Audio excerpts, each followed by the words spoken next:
నా ప్రేమ లోకం నువ్వే అంటున్నా, నీతో ప్రయాణం ఇష్టమేనన్నా, ప్రేమ తెలిపిన రామ చిలుకను హత్తుకోమన్నా.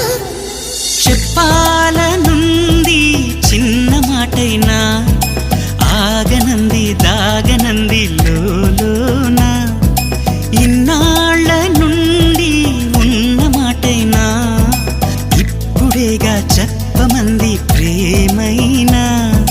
పెదవి కదిలించుకో, మనసే వినిపించుకో, పరదా తొలగించు కొంతైనా.